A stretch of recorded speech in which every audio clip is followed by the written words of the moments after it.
Sutra Teratai yang Menakjubkan Bab 1 Pendahuluan Sun Hwasyang Sutra Teratai Episode 57. Ikrar agung dari Bodhisattva membentang ke 10 penjuru.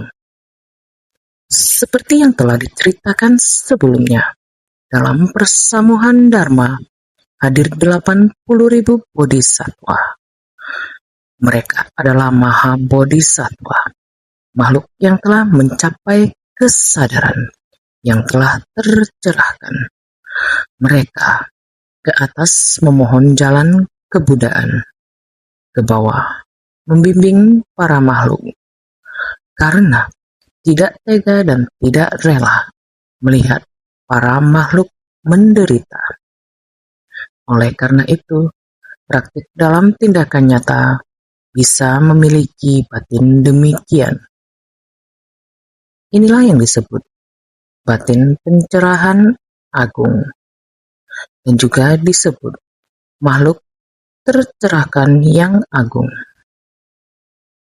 Sebagai makhluk tercerahkan, ke atas mencari jalan kebudaan, dan ke bawah membimbing para makhluk, karena tidak tega dan tidak rela melihat para makhluk menderita, berbuat dalam tindakan nyata dengan masuk ke tengah orang banyak untuk mengantarkan para makhluk ke pantai seberang.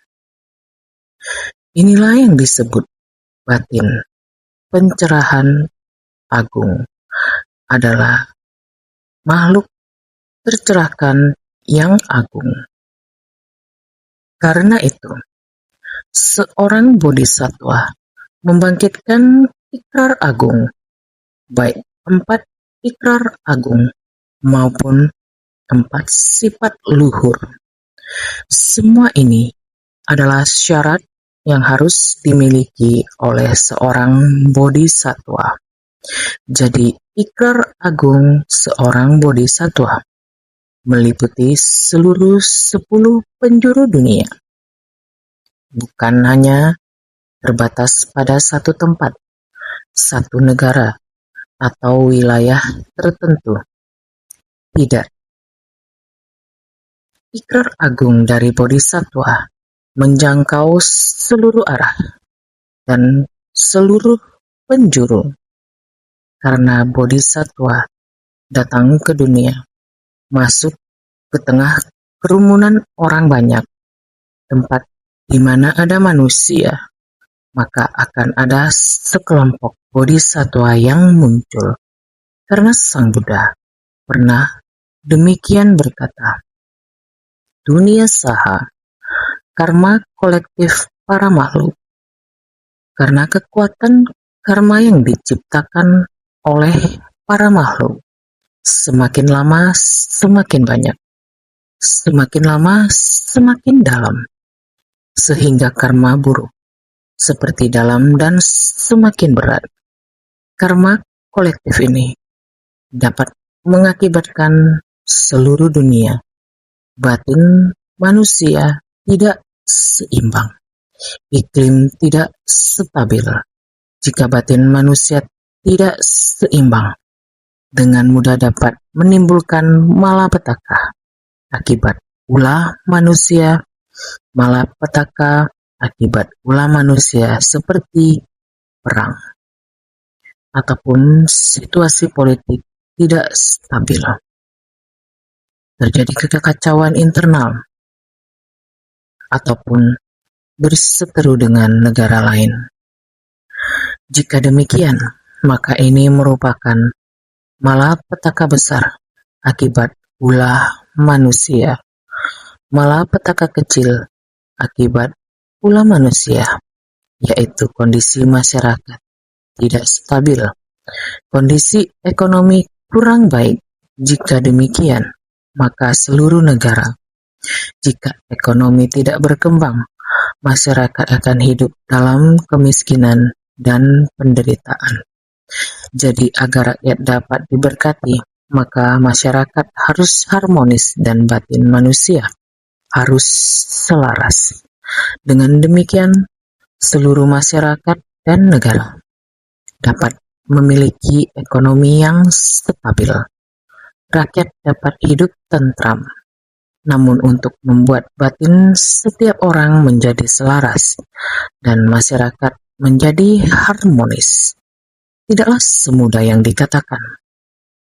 Lihatlah Amerika Selatan, Afrika, dan lainnya. Banyak daerah yang miskin.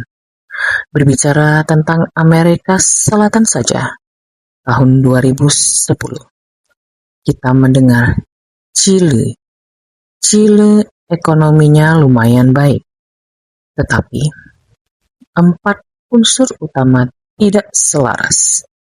Hari itu, gempa besar berkekuatan 8,8 skala Richter melanda seluruh masyarakat dalam kekacauan. Dalam sekejap, mereka kehilangan segalanya. Ilusi yang telah lenyap. Segala sesuatu bagaikan ilusi, bagaikan gelembung. Semua ini telah hilang dan lenyap. Bayangkan, jalan terputus.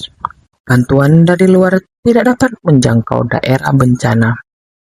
Pemerintah juga tidak dapat segera mengirimkan makanan dan barang kebutuhan ke daerah bencana yang parah. Untuk menenangkan hati warga dan memberi kebutuhan untuk warga. Jadi selama periode itu, terdapat beberapa orang yang memiliki niat jahat dan melakukan penjarahan. Beberapa bukan hanya kelaparan, mereka mengambil barang-barang berteknologi tinggi, seperti komputer dan lemari es, barang-barang yang sangat berharga. Tentu saja terdapat beberapa orang yang sangat miskin, tidak memiliki apa-apa untuk dimakan. Jadi mereka menjarah karena kelaparan. Untungnya setelah kerusuhan dan penjarahan awal, pemerintah dengan cepat turun tangan, memobilisasi sumber daya dan menenangkan situasi. Beberapa hari kemudian, barang-barang yang dijarah dikembalikan ke polisi. Ini sangatlah luar biasa. Mengapa hal ini mungkin terjadi? Karena negara ini relatif kaya untuk ukuran Amerika Selatan dan 100% penduduknya berpendidikan. Akan tetapi, sebaliknya, di benua Amerika Tengah, mereka tertimpa bencana gempa Haiti tahun 2010. Maka dalam jangka waktu yang begitu lama, masih tidak bisa pulih. Ini karena sudah menderita. Bertambah lagi penderitaannya. Kita sudah pernah membicarakannya. Pada dasarnya memang sudah miskin. Yang terpenting adalah orang-orang tersebut sulit mendapatkan pendidikan. Yang bisa sekolah kira-kira sekitar 30-40% saja.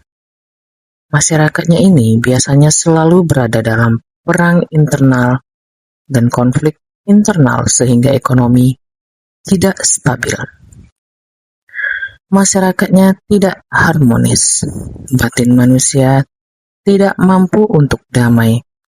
Jadi begitu negara ini tertimpa bencana alam, untuk memulihkannya, seperti ada begitu banyak hal yang perlu diselesaikan. Tidak mampu untuk membereskannya. Ini benar-benar merupakan hal yang membuat orang sangat khawatir. Jadi relawan suci dari negara tetangga akan menyeberangi negara untuk membantu. Saat ini, bantuan untuk Chili datang dari Argentina. Selanjutnya, kami mengetahui bahwa para relawan suci dan Bolivia, Paraguay, dan Brazil, 3 atau 4 negara tersebut akan berkumpul dan bekerja sama di wilayah Chile ini. Setelah kami melakukan evaluasi yang cermat, kami memutuskan untuk membantu mereka secara khusus. kami mendapat dukungan dari para pemimpin negara itu, mulai dari presiden dan para gubernur, hingga tokoh-tokoh publik setempat. Semuanya sangat mendukung. Ketika kami minta pembebasan pajak, pemerintah mengabulkannya.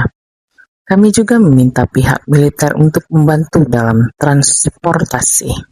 Jika membutuhkan proses yang lebih cepat, kami meminta mereka menggunakan pesawat militer agar pengiriman dilakukan lewat udara. Ini berarti pengiriman tidak terhalang oleh kondisi jalur darat. Tentu saja, kami sangat berterima kasih. Ini menunjukkan kebijakan pemerintah. Mereka mengetahui bahwa dari luar negeri ada organisasi seperti ini, karena kami memahami dan mengakui seji. Sehingga mereka pun mempercayai kelompok seji ini. Pemerintah bekerja sama sepenuhnya dan mendukung sepenuhnya, tanpa mempersulit sedikit pun. Oleh karena itu, semuanya berjalan lancar. Jalan untuk memberikan bantuan darurat ini benar-benar sangat lancar. Selain itu, orang Tionghoa setempat atau pengusaha Taiwan, semua orang yang sangat ramah. Mereka telah menjadi orang Tionghoa perantauan di tempat itu. Mereka memiliki ekonomi dan usaha yang stabil di tempat itu, juga bersedia membalas budi negara tersebut. Sekarang dengan jalinan jodoh sudah matang, sehingga penduduk setempat daerah tersebut, juga banyak orang Tionghoa perantauan dan pengusaha Taiwan yang setiap malamnya mengadakan perjamuan teh, serta insan suci dari Argentina siang hari melakukan survei bencana, menyalurkan barang bantuan dan lain-lain. Malam harinya berbagi kisah suci dengan semua orang, sehingga saya merasa di Chile. Setiap langkah yang kita ambil terasa mantap dan stabil. Saluran komunikasinya sangat lancar. Inilah negara ini. Memiliki pondasi dasar yang sangat baik. Setiap orang menerima pengajaran dan didikan. Setiap orang memiliki ketetapan ekonomi. Maka jika terjadi bencana, untuk pemulihannya sangat cepat, yakni di Chile, yang terakhir di tempat ini meskipun dilanda bencana, masih terhitung memiliki berkah. Jika berbicara dengan Haiti, mereka berbeda sangat jauh. Setiap langkah yang dijalankan itu sulit, terutama lagi di sana penduduknya miskin, yang tidak mengecap pendidikan juga sangat banyak. Walaupun hati mereka sangat polos, namun juga sangat mudah terprovokasi ketika ada bantuan datang, dan sebagian orang yang serakah hanya dengan satu gerakan. Dengan sendirinya kelompok orang akan terhasut dan melakukan kerusuhan. Maka penyaluran bantuan di Haiti butuh pengawal setiap hari, butuh pasukan penjaga perdamaian, butuh pasukan militer untuk menjaga keamanan. Insan suci sungguh sangat susah untuk mengangkat penderitaan para makhluk di tempat itu. Gitu menggunakan kewelas asihan dan kebijakan 4 batin tanpa batas, cinta kasih, belas kasih, sukacita, dan keseimbangan batin pada saat yang bersamaan. Makhluk hidup yang jumlahnya tak terhingga, saya bertekad menyelamatkan mereka semua. Ini adalah 4 ikrar agung dengan 4 sifat luhur harus sejajar. Inilah Bodhisattva. Ikrar agung dari Bodhisattva membentang ke seluruh dunia pada 10 penjuru selama Asamkhya Kalpa. Tetap gagah berani dan giat bersemangat guna mencerahkan diri sendiri dan para makhluk. Bodhisattva ini layak disebut sebagai Mahasatwa. Pada hari itu, setelah rapat pagi, secara bersamaan 6 negara mengadakan rapat melalui video. Saat giliran Haiti, relawan Jimin, dia mengenalkan 2 orang bodhisatwa lokal. Yang satu berharap dapat melihat Master, mau ketemu Master. Namun sekarang, di luar sedang hujan deras, jaringan internet terputus. Dia sekarang tidak dapat melihat Master. Saya juga berkata, saya juga tidak dapat melihat kalian, hanya dapat mendengar suara. Tidak dapat melihat bayangan gambar, hanya dapat mendengar suara. Sepasang kakak beradik laki-laki ini mengemudi mobil bersama kami. Hubungan jodoh kami dengan mereka sangat baik. Saat itu mereka adalah sopir sekaligus pengawal kami. Setiap hari mereka mendampingi relawan suci. Dari yang awalnya asing menjadi akrab. Dari tidak mengenal menjadi saling mengenal dan menjadi dekat. Dari hanya mengetahui menjadi benar-benar merasakan. Sejak lebih dari setengah bulan yang lalu, saya mengatakan kepada mereka, kita bukan diutus oleh Tuhan, melainkan kita datang dari tekad dan kehendak sendiri. Kalian semua adalah bodhisatwa. Hormatilah agama orang lain, tetapi jangan melupakan tugas kalian sendiri. Kalian harus membawa semangat ajaran Buddha ke sana dan menjelaskan kepada mereka tentang prinsip dan makna bodhisatwa.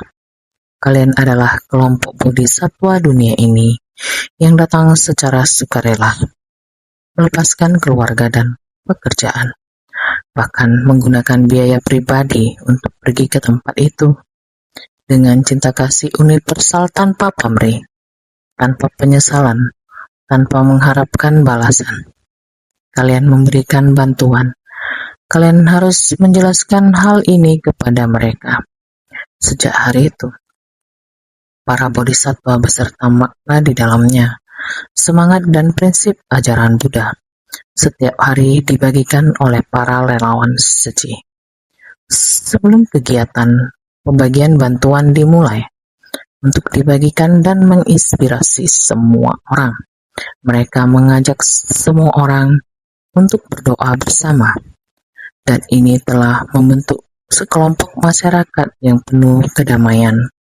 Karena itu langkah demi langkah telah muncul satu rasa keteguhan dan keyakinan yang semakin mantap. Kedua orang ini setiap hari selalu mengikuti para relawan suci.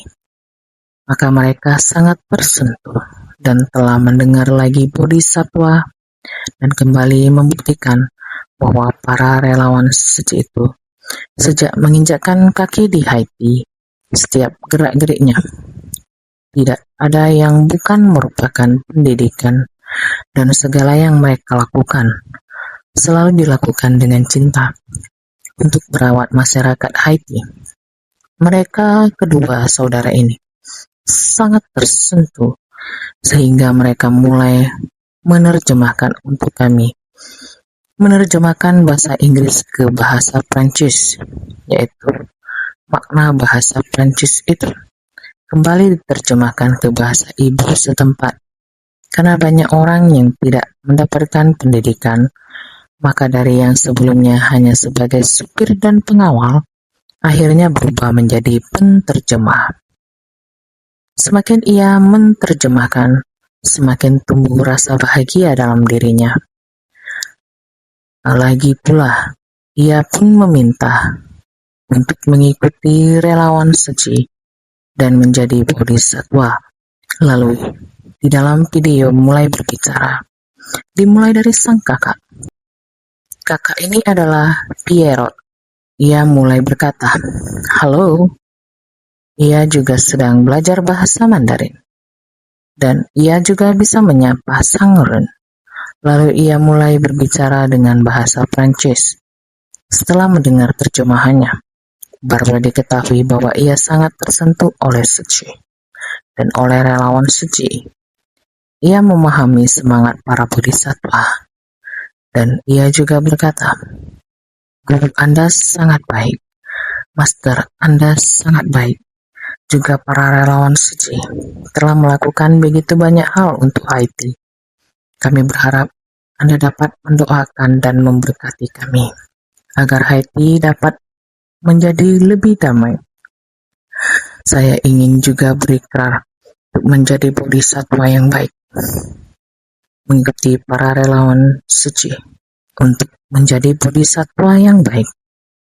Dan selanjutnya adalah adiknya mulai berbicara. Ia berkata, "Hati para relawan suci sangat luas, sedangkan hati saya sendiri belum mampu seluas itu. Namun mulai sekarang saya akan belajar membuka hati menjadi lebih luas. Saya ingin mengikuti para relawan suci untuk menjadi bodhisattva. Kami sangat berterima kasih dan sangat berharap Guru dan seluruh relawan suci mendoakan dan memberkati kami, agar negara kami Haiti dapat menjadi semakin baik." Lihat mereka terus mengungkapkan rasa terima kasih mereka menggunakan bahasa Mandarin untuk mengatakan kangen. Lihat, benih yang kita tanam secara lokal sudah semakin matang. Mereka sudah membangkitkan tekad untuk berkontribusi di suci. Terutama kedua saudara ini, mereka bisa membawa jalan buat kita. Mereka tahu tempat mana memiliki gereja, tempat mana ada biarawati, dan tempat mana masih belum terjangkau oleh organisasi bantuan darurat. Sehingga mereka bisa menjadi panduan kita. Lihat, ikrar agung bodhisattva tidak terbatas pada satu tempat. Dia bisa melintasi batas negara, menghasilkan lebih banyak benih, dan membantu orang lain menyempurnakan pelatihan mereka. Jadi, membentang ke seluruh dunia pada 10 penjuru selama Asamkhya Kalpa, tetap gagah berani dan giat bersemangat guna mencerahkan diri sendiri dan para makhluk. Ini adalah bodhisattva.